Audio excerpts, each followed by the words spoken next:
The contents of this podcast are for informational purposes only and should not be considered medical advice.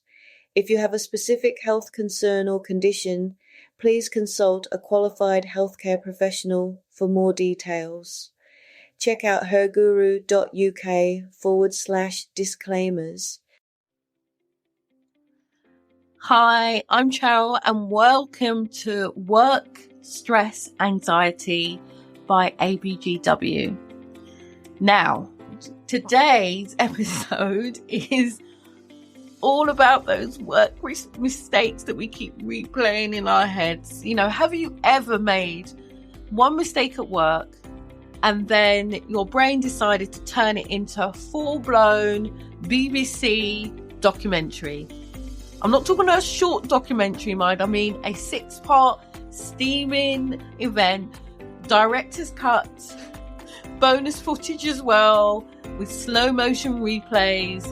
You have that internal commentary from a very judgmental narrator who apparently has no hobbies.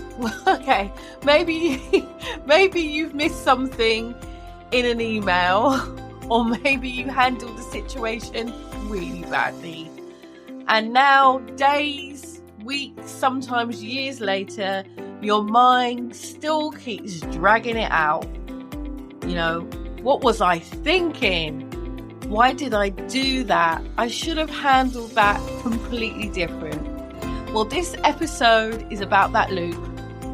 Not forgiveness in a fluffy sort of way, because honestly, if just letting go worked, half the self-help industry would collapse into scented candles. Why have I got a thing about scented candles? I don't know. I'm talking about the real kind of self-forgiveness, the gritty, practical kind, the kind that says, yes, maybe something happened. Yes, maybe you should or would have done it differently. And no, you do not have to turn that mistake into a life sentence.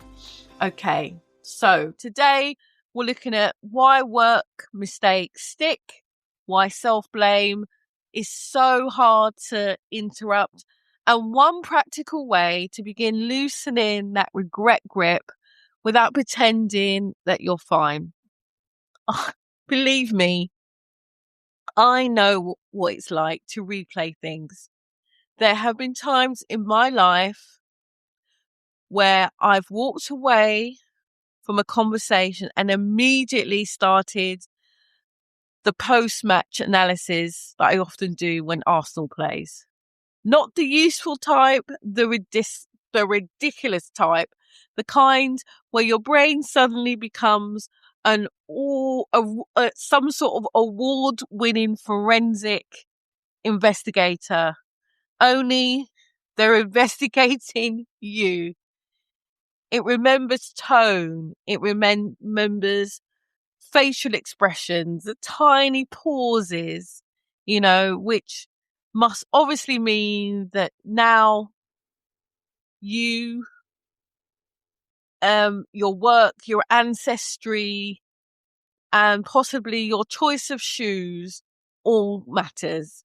And what I've learnt, both professionally the hard way, both personally the hard way and professionally true, is that the hardest part often isn't the mistake itself. It's what we make the mistake mean in our heads. That mistake means somehow becomes I'm not safe, or a difficult meeting becomes I've ruined everything. A moment of being human becomes there's something wrong with me. And the thing is, once your nervous system attaches danger to the memory, logic often leaves the room, because you can tell yourself, I'm done now. And often you can even tell yourself it's probably wasn't that bad. But then your brain says, lovely, shall we replay that again for you at 2:13 a.m. just to be sure?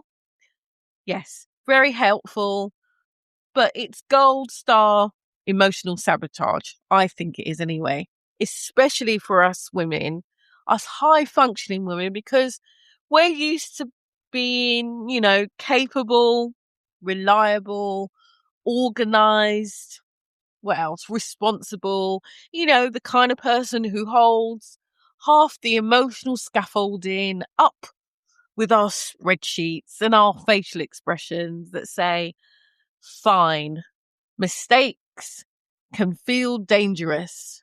Not disappointing, dangerous. A work mistake for me doesn't just feel like a mistake. Sometimes it can make you feel as if you've exposed a nerve.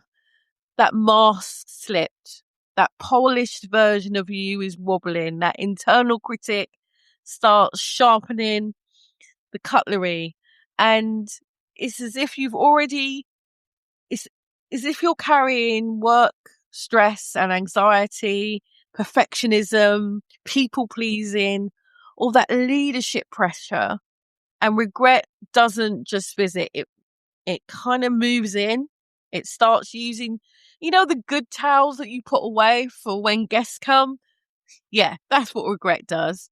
And the thing is, you might be replaying an email you sent too quickly, or the conversation where you sounded sharper than you meant to be, all the time where you didn't really listen to what your staff member was trying to tell you. You were too interested in just getting the meeting done. And that self-blame loop begins. I should have known, I should have done better. I should stop thinking about this. The last one is practically unhelpful. Telling yourself to stop thinking about regret is like telling a sneeze to respect your nose's boundaries. It usually doesn't. So instead of trying to slam the door on the thought, let's create some space around it, some space for some forgiveness to move into, so we don't begin by forcing forgiveness. We allow our inner world that's maybe crammed already with shame, guilt, and replays and self-attack. We begin by creating that space, making space. So here's the reality bit. Well, this is the way I see it. Regret often shows up when your values are alive. I know what you mean. You're thinking, what's she talking about here? If you didn't care, you wouldn't be replaying it. That doesn't mean that the replay is helpful. It just means some part of you is trying to process, repair, learn, or prevent future pain. The problem is that self-blame is a terrible teacher. Self-blame doesn't say, here's what to learn. It says, you are the problem. And that's where we need to separate two things. The two things that we need to separate is what happened and who you are. Now, the thing is, a mistake may be something you did, but it's not who you are. Okay? A difficult moment may need reflection. I'm a big advocate for reflection, but it doesn't need a shrine. Okay? You don't need to build a shrine to shame. Responsibility is useful, but endless punishment is not. And often, I want to offer you a phrase here that might be useful to you. Responsibility is not punishing yourself forever. Responsibility is responsibility is your ability to respond now. Response ability. A little wordplay. Yes, I apologize. Because this is where change becomes possible. You may not be able to change the past, but you may be able to change the relationship you have with it. And that is not nothing. That's often the doorway that we need. So here's a practical little thing for you. I call it the regret release note. Not a giant journaling ritual. No, we're not bringing a head torch and a packed lunch here into your shave cave today. No, I just want you to do 5 minutes. That's it. I want you to take a piece of paper or open a note on your phone and write 3 headings. 3 headings. 1, what happened? 2, what did it cost me and what did I learn? And number 3, what is one small repair or release action? Okay, so those are the 3 headings. So first heading, what happened? Keep it factual. Not it was a total disaster and everyone probably thinks I'm incompetent. No, that's not what I mean. What I mean is I sent the report late. I snapped in the meeting. I missed a detail. I didn't say what I wanted to. Facts. Facts first. No drama here. Okay. Number 2, what did it cost me and what did I learn? This is where you let the regret speak, but you don't let it take over the building. Okay. So you might write, it cost me sleep. It made me doubt myself.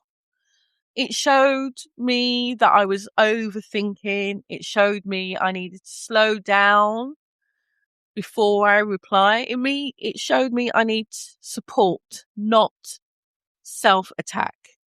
This matters because regret often keeps looping when learning hasn't been named. Once learning is named, the brain goes, interesting. And it starts sorting that information into your memory differently. Not as danger, danger, danger, but more as that was painful, but it's processed now. Okay, moving on to number 3. What is one small repair or release action that I can do?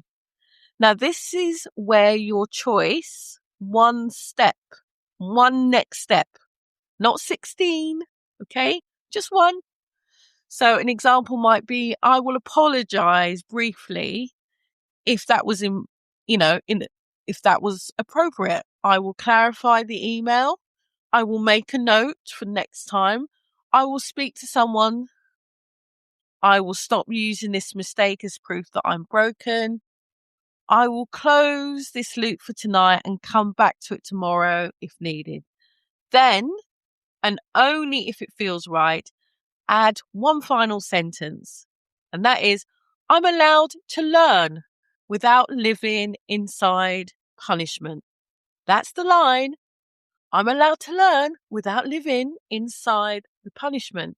Write it, say it, borrow it until it feels less ridiculous.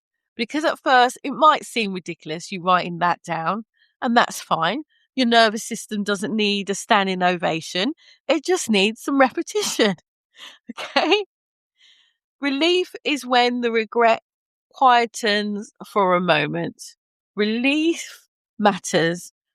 Restoration deepens. Restoration is where your memory no longer gets to define you. It becomes part of your learning, not part of your identity. Forgiveness is not pretending the mistake didn't happen. Forgiveness is refusing to let one moment become the whole map of your worth. And sometimes, if you can't make amends directly, your repair is how you live next. It's one of the things that 12-step programs do.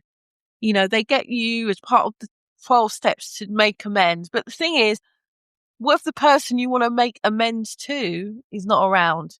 You repair it. Your repair is how you live your life next. Who you mentor. You become more honest. You slow down before reacting. You treat someone else with the compassion you needed. That counts, not because it erases the past, but because it changes what grows from there. So if there's anything to take away from this episode, if you keep replaying work mistakes, it doesn't mean that you're weak, broken, or dramatic. It may mean your nervous system has tagged that memory as unfinished. So don't start with self-attack. Start with steadiness. Name what happened. Separate the mistake from your identity. Choose one repair or release action. Then give yourself permission to stop serving a life sentence in your nervous system with panic. The thing is, you're allowed to learn, okay? You're allowed to repair where repair is possible, and you're allowed to move forward, even if the past still tugs at your sleeves sometimes. Remember, progress is progress, no matter the pace. And if this episode helped you at all, please follow the podcast. That way, the next episode is there when you need it without you having to go hunting through your phone. And I wanted to say thank you for listening to Work, Stress, Anxiety by ABGW. And remember, every step you take, no matter how small, is a step towards a brighter, more balanced future. Trust in your journey, and remember, progress is progress, no matter the pace. I'm Cheryl, and we'll speak real soon. Bye for now.